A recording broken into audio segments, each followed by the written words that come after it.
The next writer is Kieran McGurk, who is from the townland of Cregan in County Tyrone.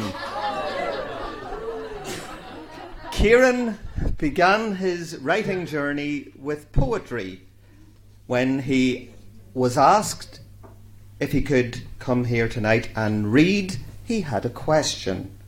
He asked if we'd read in the mulberry much. The mulberry much? The mulberry much. He asked if we'd read in the mulberry much. In a festival that's Georgian. He acquired a taste for fiction when he began to put his CV together.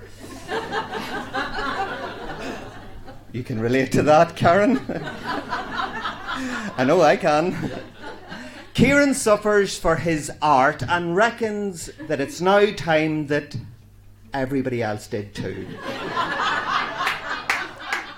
Tonight, Kieran is reading Zaragoza. Kieran.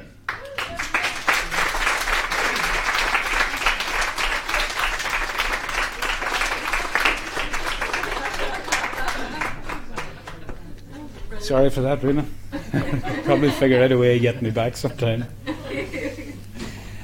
Short story of mine called Zaragoza. Everybody here all right? Is that fine? Yeah. Zaragoza. I was drowsy. But looking back, I did notice how people moved away from her. The lacy figure glided along the platform, then stopped at the display cases behind me. Crystal, porcelain, and those ornamental daggers Zaragoza was famous for. She liked things behind glass. She definitely liked me. As she sat down, the cockerel cries of a porter faded as if some sort of soft door had been closed. I hadn't spoken to a soul in days and couldn't remember when I last slept. My band had been touring the Basque Country, and the night before last was when I walked. A shitty bar with no stage, and an owner who wouldn't let us play when he saw we were metal. He said our gear would use too much electricity. He booked a folk band, he said. That's what the promoter told him, he said.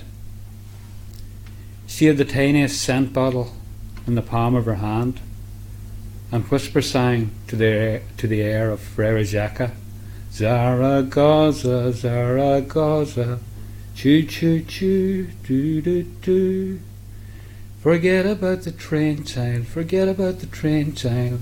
I'm with you, I'm with you. My head sank to her lap. I looked up into her face, her green eyes, and the tiny scar over her left eyebrow, like an upside-down question mark. When I woke up, I was surrounded by armed militia, cable-tied and hoofed off to a holding cell.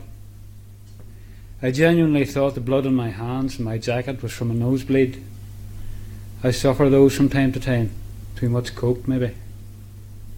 I don't know Jose Dominguez, I pleaded. I've never been to his hotel. Can I have a lawyer? Someone who speaks proper English. Ah, senor, the blood, the dagger. Your prince. Dominguez has the nice girls you not pay, hey? He get angry, hey? The detective held a 9x7 black and white picture up to the bars, just one. It showed the back of a man's head, grey, balding, skewered through the ears to a desk by a thin silver dagger with a diamante hilt.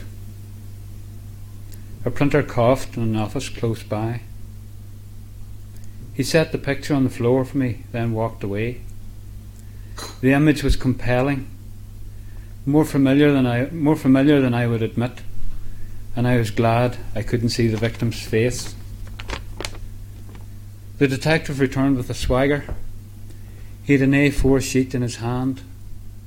You musician, hey? Heavy metal, hey? Impaler? What is Impaler? He pointed at the logo on the reverse of my biker jacket.